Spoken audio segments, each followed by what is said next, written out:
Pessoal, muito bem-vindos. Estamos aqui iniciando nesse ano a primeira live, né? A live com a presença do Léo aí.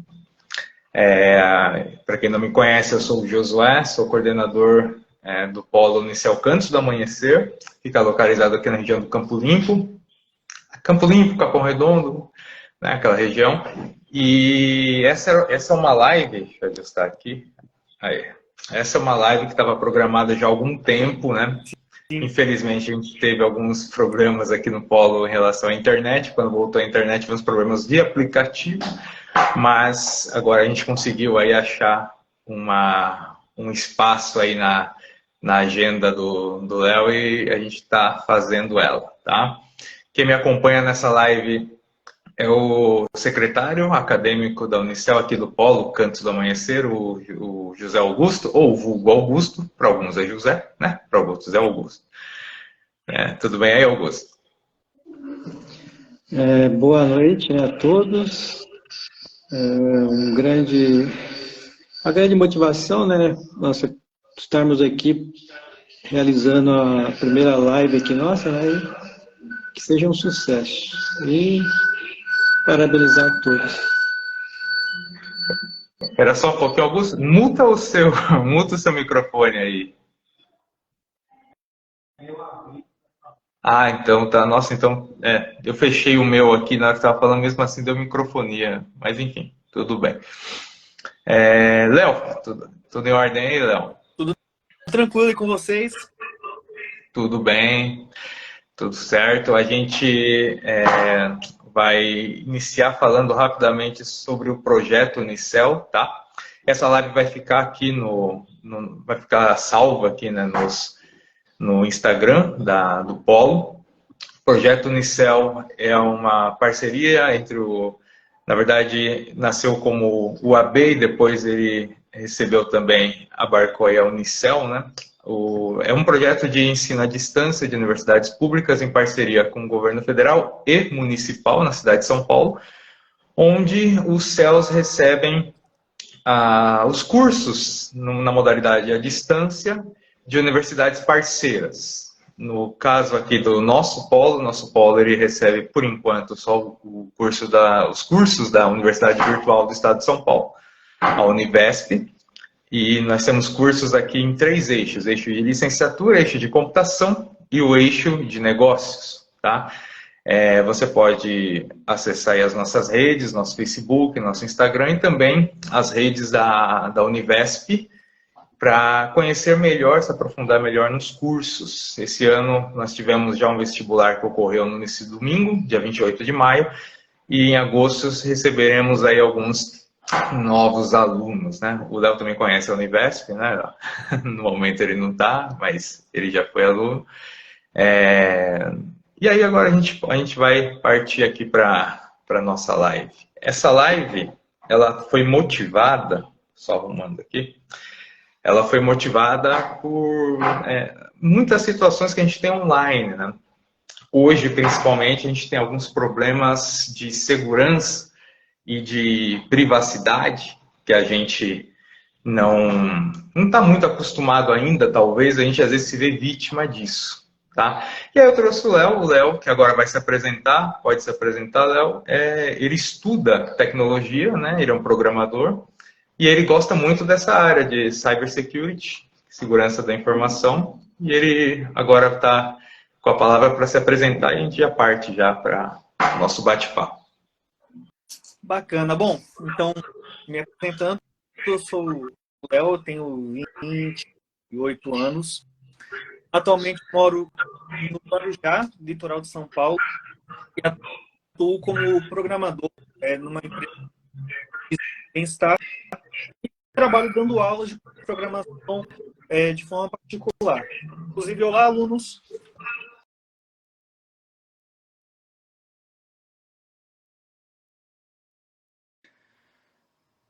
A mesma coisa a gente pode dizer para um outro tipo de coisa que requer um pouco mais de senso crítico, que são aqueles formulários que exigem muito. E com isso a gente pode pensar, por exemplo, por que um site de empregos, Por que um site de empregos exige que você coloque o número do seu CPF? Qual é a intenção disso? E existem alguns, muitos, que se você não coloca nome completo, RG, CPF, data de nascimento, data de expedição do RG, eles não deixam você terminar o cadastro. E o que esses sites são? São um grande banco de currículos online. Então, qual é a necessidade de ter esses dados a mais? Ou então, por que um determinado aplicativo de câmera, por que ele quer ter acesso à sua agenda de contatos?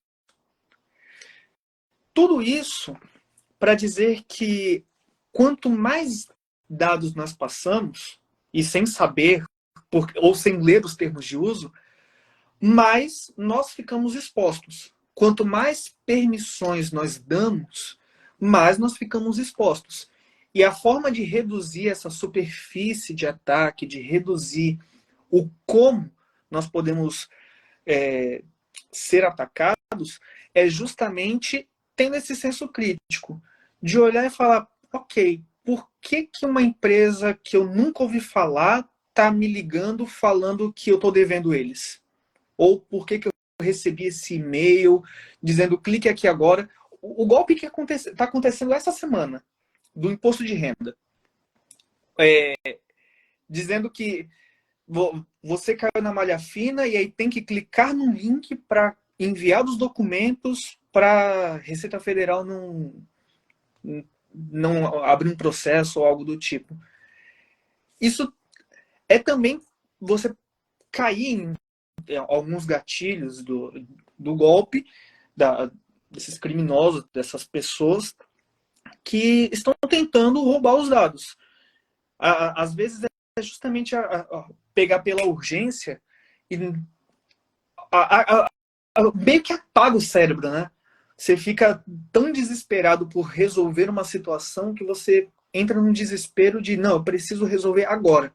E acontece como aconteceu na ligação que você recebeu, né? Pois é, essa ligação, ela primeiro causa um pânico, né? Era um valor de alguns R$ 1.000 lá. E depois você fica se questionando. Daí eu baixei aqueles programas de SPC, Serasa e tal, para ver quem era e tal. E você fica perguntando, o que eu fiz, né? Não sei, hackearam. Né? Aquelas técnicas de phishing também, em que eles mandam um e-mail, aliás, isso é interessante até de se falar, né? No meu caso, mandaram um e-mail em inglês, enfim, mas o cara manda um e-mail com um texto padrão, e nesse texto padrão está escrito o seu login de usuário, a sua senha, e eles estão corretos, esses dados, né? E aí você acaba, quando coloca o seu e-mail, sua senha, a senha que você usa naquele e-mail, por exemplo, você fala, putz, agora eu estou na mão dos caras, né? E esse desespero, me corrija se eu estiver errado, Léo, o pessoal chama de engenharia social, não sei se é isso, porque você causa nessa outra pessoa, que é inocente, né, um medo, brincando com aquilo que, de repente, é possível que ele tenha feito, né, porque eles jogam isso para que você possa, de repente, alguém realmente vai achar que eu sei o que ele está fazendo e tal. E aí a pessoa não tem essa ferramenta, né? No meu caso, eu joguei o corpo do e-mail inteiro na internet e vi que é um padrão. Era um padrão que eles enviam, só mudam lá o nome e tal. Realmente fui hackeado, né? Porque sabia lá a minha senha. Mas eles acabam as pessoas caindo. E qual que era o pedido deles? Era mandar um Bitcoin. Você manda $500 em Bitcoin para que ele não divulgue seus dados ou divulgue alguma coisa ruim sobre você. Né? No meu caso, eu tinha esse ferramental, né? Inclusive, eu estou até com a minha câmerazinha aqui, né? Ela é coberta, né? Eu sempre cubro aqui essa parte aqui e tal, da face, né? E o meu notebook também. Isso é das práticas antigas, né?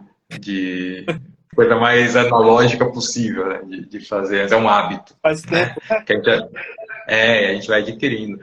E você falou dessa questão de proteção, não tem muito o que fazer com o contrato, afinal, ou você concorda ou você não usa, né? Tem aí desequilibrado o negócio, né? A gente não pode fazer sem aquele serviço. Se eu for procurar um serviço que é, sei lá, um sistema aberto, como um código aberto e tal, que não exija que alguém que não tenha lucro com isso, tal, não vai ter o mesmo alcance, a mesma possibilidade do que eu tenho ali. É um mito a questão do antivírus, ou o antivírus ele é muito útil para as pessoas, cara? Porque a gente sempre ouve, tem um Trojan, o Trojan tá lá, olha, foi detectado, não sei o quê. O que é um Trojan? E o antivírus, ele é realmente útil? Você recomenda, não recomendar um antivírus, mas você recomenda ter um antivírus, ou é melhor partir para o Linux mesmo? Essa pergunta ela é interessante porque eu mudei para o Linux recentemente, tem 2 meses. Estou escrevendo agora um blog post sobre esse processo de mudança. E não foi nem motivado por segurança, já que no Windows eu já tinha alguns esquemas de segurança um pouco elevados, se a gente pode dizer assim. Bom, antivírus, vamos conceituar ele. Antivírus, por si só, ele é um programa para lidar com vírus. Olha só, vamos trazer um prêmio de obviedades aqui. Mas, hoje em dia, o antivírus é uma solução, a maior parte deles são soluções completas para vários tipos de ameaças, como Trojan, ransomware, vírus de execução, vírus de rede. Tem bastante coisa. E hoje, o mais comum, que o que eu mais tenho visto, são os ransomwares. O que é isso?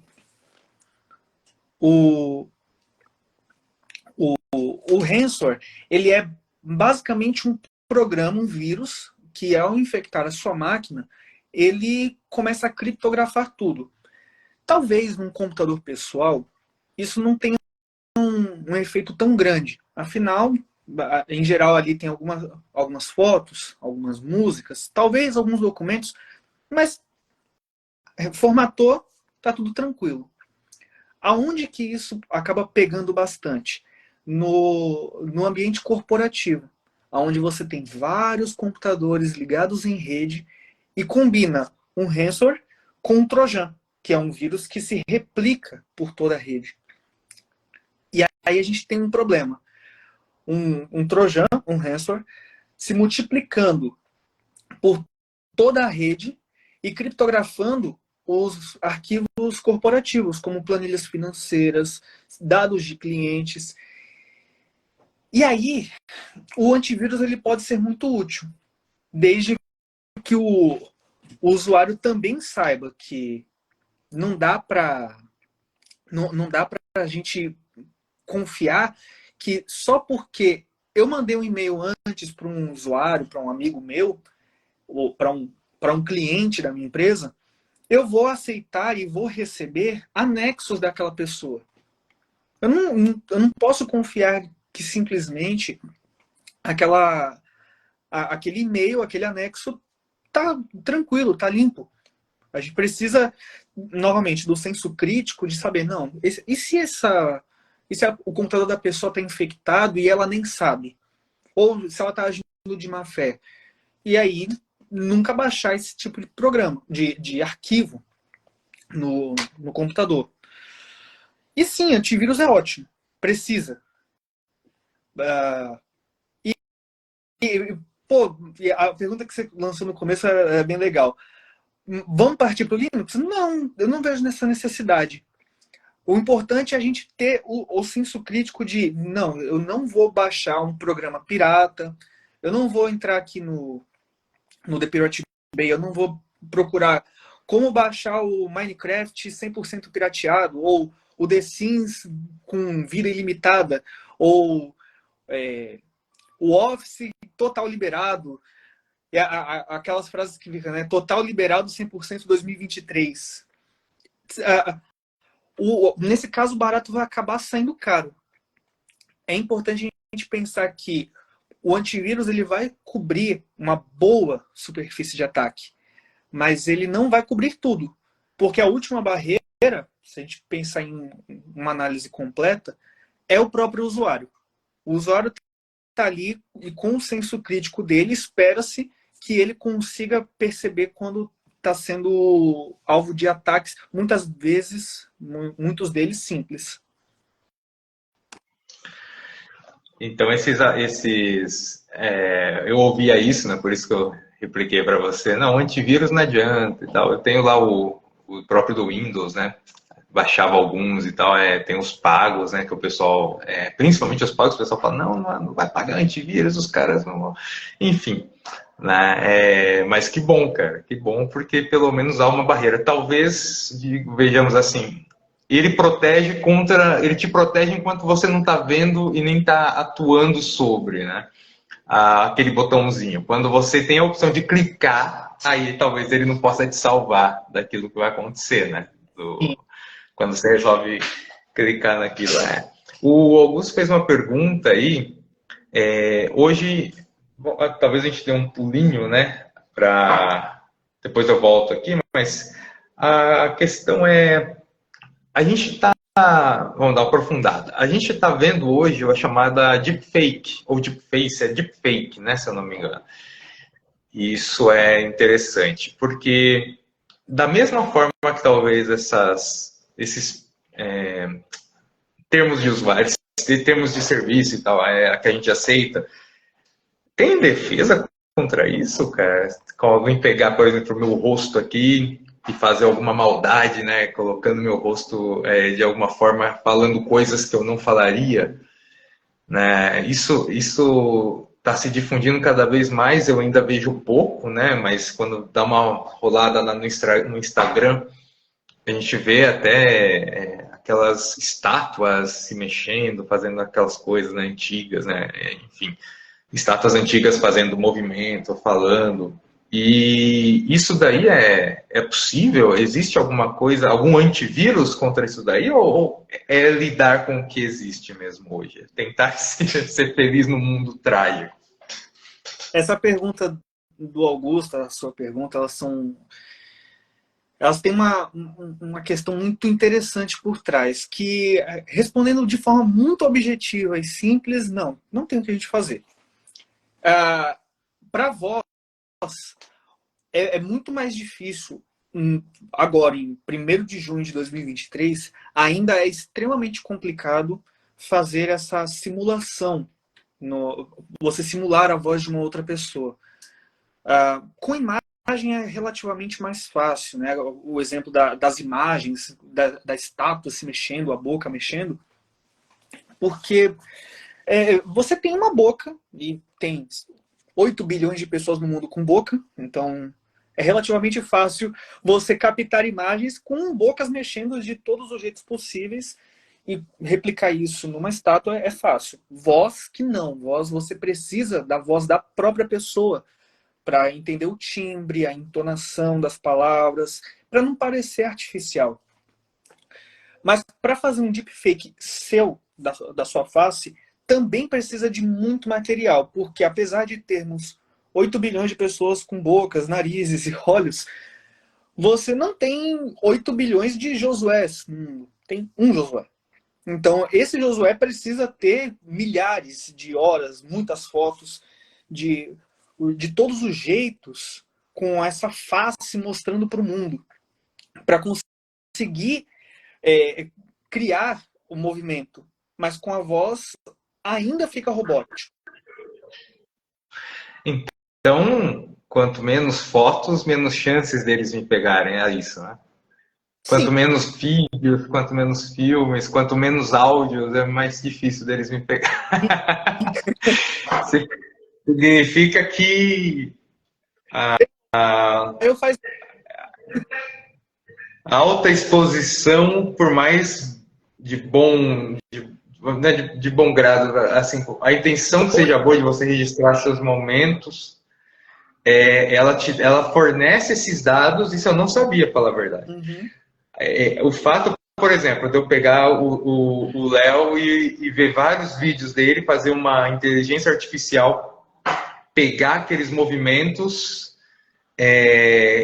o quanto mais exposto você está, quanto mais vídeos eu fizer essa IA, né, ela assistir seu, mais fácil é de pegar os seus trejeitos todos e convencer alguém que é você mesmo. É isso? Exatamente isso. Exatamente. Olha que interessante. Muito legal isso daqui.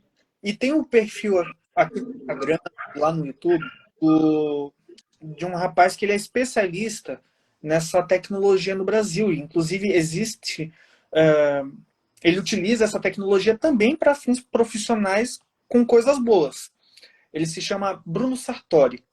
Ele ficou muito conhecido na época da eleição de 2018 por ter feito deepfakes com o ex-presidente, colocando o rosto do ex-presidente, por exemplo, no corpo do Chapolin. E aí, alguém imitando a voz do ex-presidente acabava imitando e parecia que a situação era realmente o ex-presidente vestido de Chapolin falando o que ele estava falando. E ele faz esse trabalho já há bastante tempo também para ajudar a gente a se proteger, mostrando, olha, do mês passado para cá, agora nós não temos mais falhas entre as sobrancelhas, um exemplo. Ou então, os olhos estão com menos deformidades. Existem coisas que você sempre vai conseguir pegar, e até mesmo inteligências artificiais especializadas em descobrir se uma imagem foi gerada por uma outra inteligência artificial ou não. Mas para nós, meros mortais, que não nos expomos muito, isso não é tão preocupante, já que não temos tantas horas ou milhares de horas de vídeos na internet. Semana retrasada, eu vi um rapaz que ele até divulgou que o pai dele caiu num golpe. E talvez seja esse até o caso que o José Augusto colocou aqui no chat, de que o pai desse rapaz recebeu um áudio com a voz do rapaz pedindo R$ 600. E aí, bom, como é a mesma voz, o pai do menino nem desconfiou, só mandou. E como proteger? De novo, por enquanto não temos nenhuma proteção. A gente vai ter que aprender a lidar, talvez fazer ligação de voz, ligação de vídeo, combinar palavras-chave com algum tipo de senha para garantir que a gente consiga lidar. Essa é a palavra. A gente vai ter que lidar e aprender como funciona. Sim, a gente está aqui. Cara, isso que você trouxe é uma pergunta muito legal do Augusto. Quando isso que você trouxe, acho que valeu a live inteira, porque é algo novo, né? É algo que as pessoas, de repente, não têm. O que eu vou fazer? Combinar palavras-chave, olha, se eu te pedir dinheiro, pai, mãe, marido, esposa e tal, se eu te pedir dinheiro, eu vou te falar uma palavra no final. Ou sei lá, vou recitar uma poesia, um poema no final e você sabe que é eu, né? Cara, isso valeu a live, cara. Não tava nem... Essa pergunta do José foi muito legal, do Augusto foi muito legal. Você falou do Bruno Sartori, né? Eu não sei se é o caso, né? Só para adiantar por causa do tempo. O que é... Tem uma coisa, quando eu era mais moleque, né, épocas lá dos anos 2000, eu queria ser um hacker, né? Porque eu via que os caras ficavam lá no computador e tal, e ganhavam uma grana, né? Só que eu descobri que tem um lado bom e um lado ruim dos caras, né? Tipo, tem o hacker do bem e o hacker do mal, né? E eu não sei se ainda se usa essa terminologia. Ainda se usa, e o que é? Um hacker ou um cracker, se ainda existe e se é usual ou se tem algo novo nisso daí? Legal. Hoje não se fala mais hacker do bem ou hacker do mal. Prefere-se utilizar hacker ou hacker ético para quando em geral, um pesquisador de segurança, uma pessoa que trabalha com isso, com segurança da informação, trabalha com testes de invasão, testes autorizados de invasão, e crackers para, em geral, pessoas que estão tentando invadir para ganhos ilícitos. Eu lembro que eu li esse livro aqui, Universidade Hacker.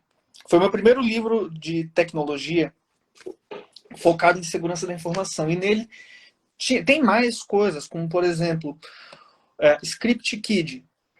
É uma pessoa novata que só sabe copiar golpes na internet e tentar replicar. Tem também aquela... Tem um outro que era utilizado antigamente que se chama o Grey Hat, ou Chapéu Cinza. É a pessoa que está ali no meio termo.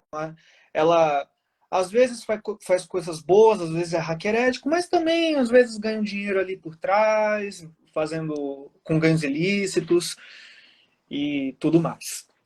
Mas, no geral, hoje, hacker ético e cracker.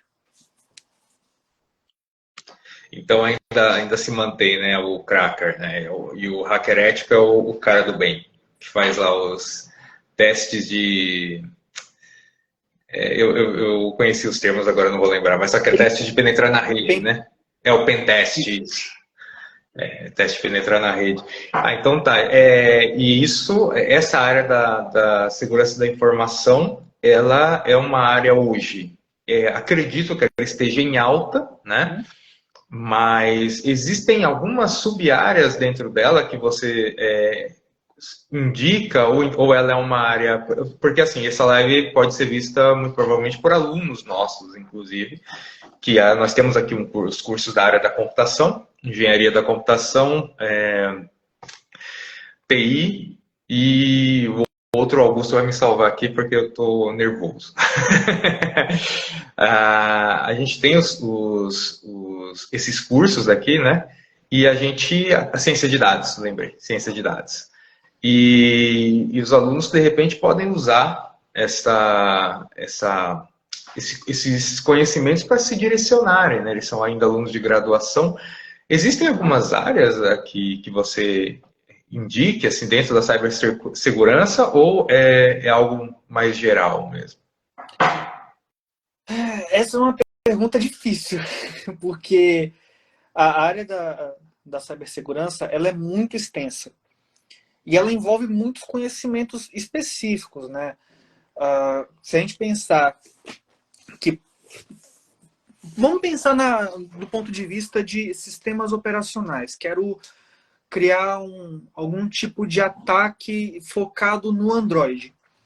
Você precisa conhecer muito de sistemas operacionais, como que o sistema se comunica com o hardware, da linguagem de programação, como que uma determinada estrutura de dados é armazenada, como ela funciona. Isso tudo só para pensar em, vou tentar mexer com o Android. Se a gente quer brincar com web, com aplicativos que utilizam acessos para a web, vai ser essencial conhecer protocolos de internet, como que funciona uma determinada arquitetura, como arquitetura cliente-servidor ou arquitetura de WebSocket. E eu acho que o principal a pessoa precisa se aprofundar. Ela vai acabar escolhendo e vendo o que agrada mais e se aprofundando. A segurança hoje, ela acaba sendo uma área específica de trabalho, mas eu vejo que ela é também uma necessidade de você trabalhar o tempo todo no desenvolvimento do teu sistema, do teu produto, enquanto você está trabalhando, criando uma solução, analisando uma determinada informação, já que a gente falou, por exemplo, de ciência de dados, que não adianta só a gente pensar no produto final. A segurança ela precisa ser pensada o tempo todo. É o que a legislação brasileira hoje define como segurança por design, segurança desde o projeto.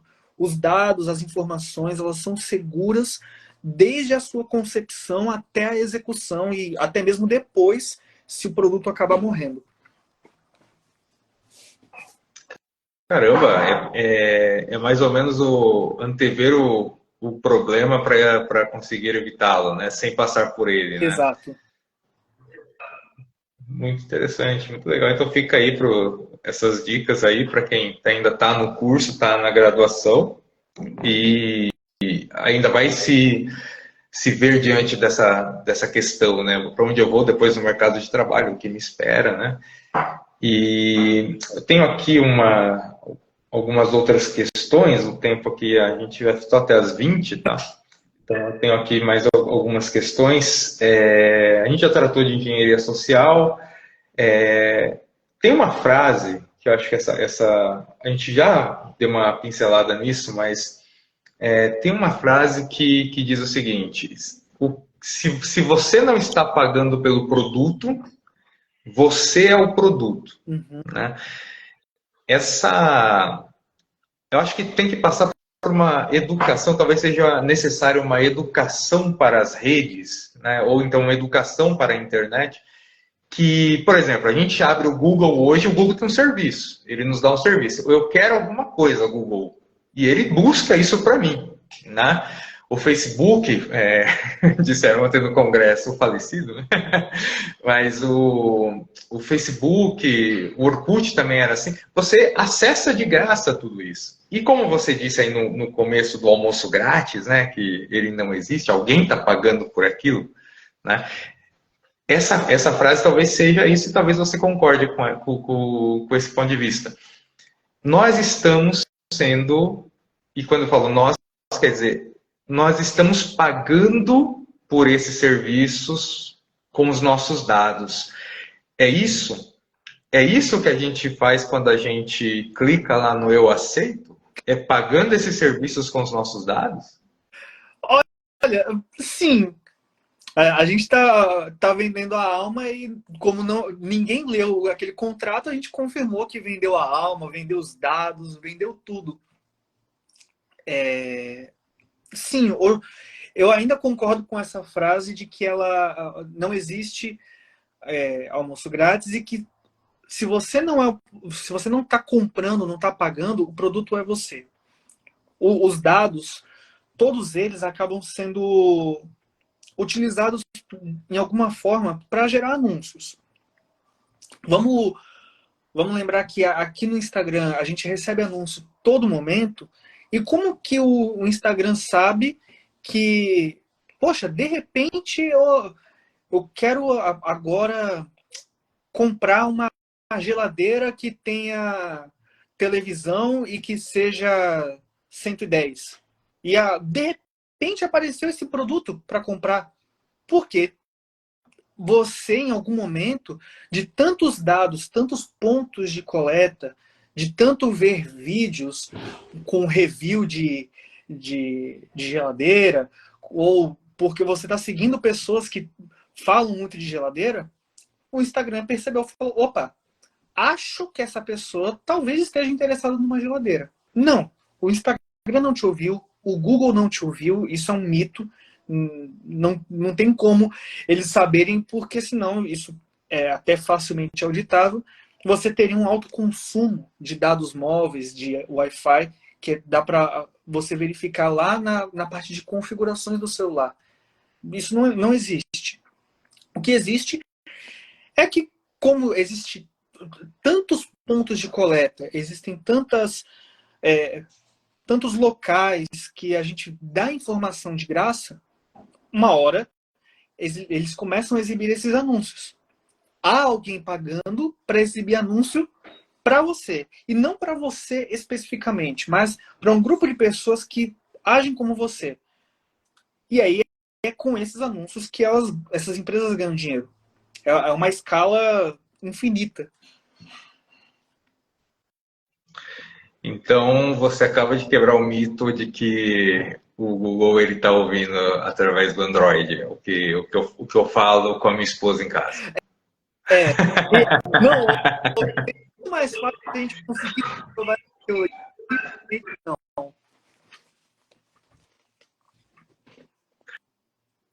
Legal, não, legal. Muito bom.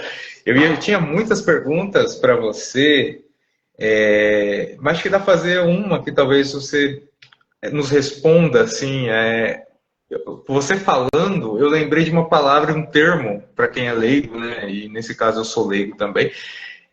Isso tudo, essa capacidade, por exemplo, do Google ver que pesquisei por uma geladeira, pesquisei por uma televisão, passei perto de uma loja de departamentos. Uhum.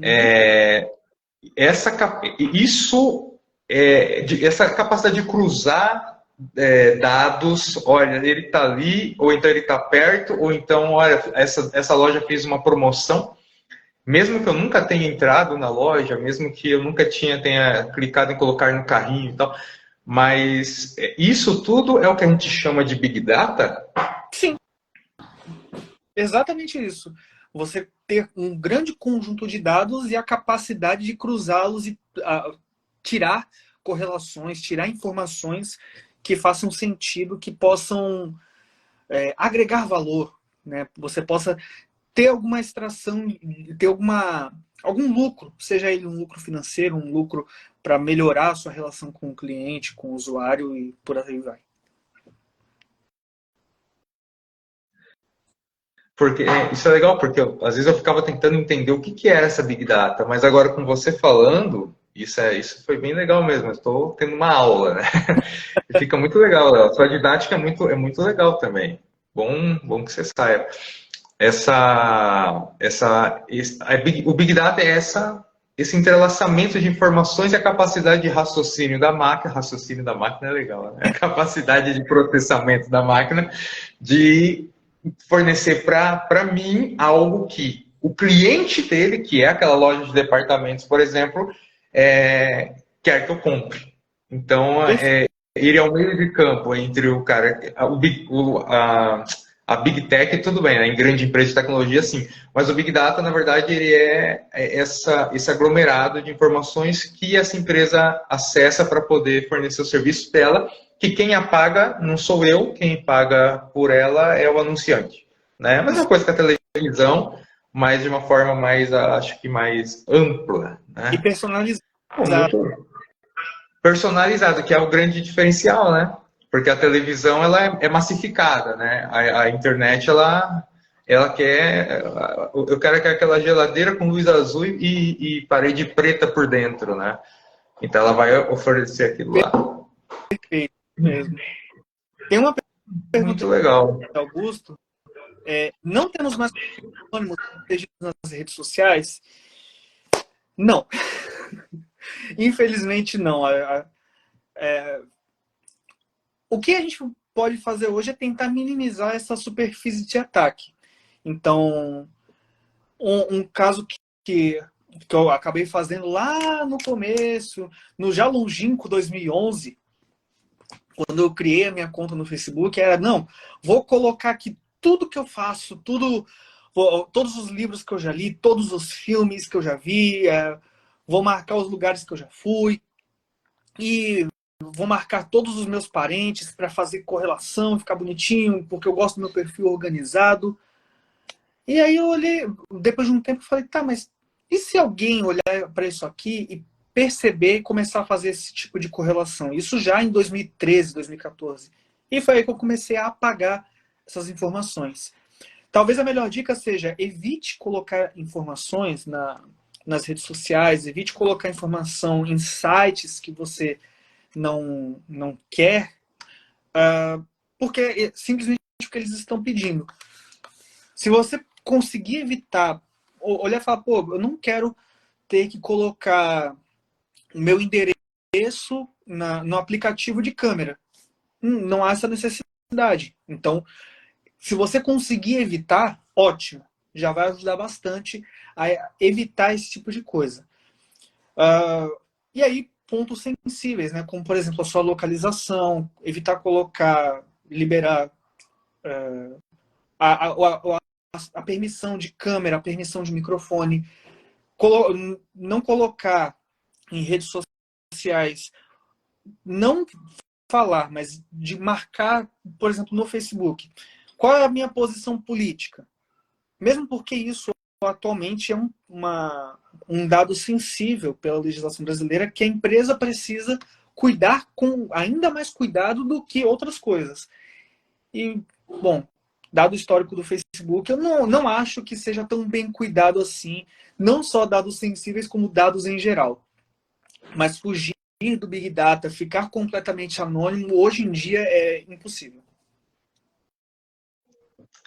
Legal, legal. São pontos, estão só rememorando, né, algo que você falou rapidamente, acho que em 2 ou 3 pontos. A segurança digital ela é muito mais eficiente na prevenção do que no remediamento disso, né? Sendo prudente, principalmente não acreditando em nada que seja fácil, em links fáceis, em ganhe dinheiro assim, né? Principalmente hoje, muitos comentários no Instagram, olha, vem aqui e ganhe tanto, né? Tem R$500 por um clique, né? Coisas do tipo. Nesse sentido de fazer uma educação para as redes, ou então uma educação para a internet, de que não existe essa possibilidade, a facilidade não é uma opção plausível, válida para esse tipo de contexto. Depois, ter um antivírus para que ele possa te monitorar, pelo menos, de ataques que estão mais latentes, não estão tão visíveis assim, para ele poder fazer essa primeira segurança.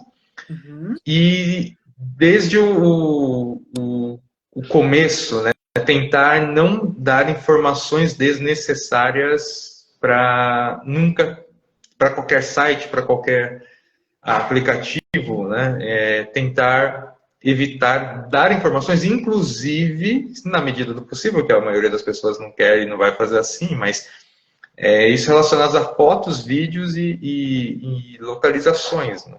Sim. Tentar manter essa privacidade, né? Que é o Perfeito. único jeito. Muito bom, Léo. Léo, eu tinha muita pergunta para fazer para você. Eu acho que a gente ficaria conversando muito e não é essa a ideia. É legal quebrar um pouco, né? Em algumas conversas. Se você está convidado novamente para voltar aqui, para a gente gravar mais uma, porque eu queria muito também entrar na parte de inteligência artificial, né? O Elon Musk, toda aquela coisa das empresas que estão vindo aí, ChatGPT, né, que a gente já pode até pensar numa próxima oportunidade de falar sobre o ChatGPT. Que negócio é esse? Será que ele vai desbancar o Google e etc, né? As teorias que a gente pode elucubrar aqui.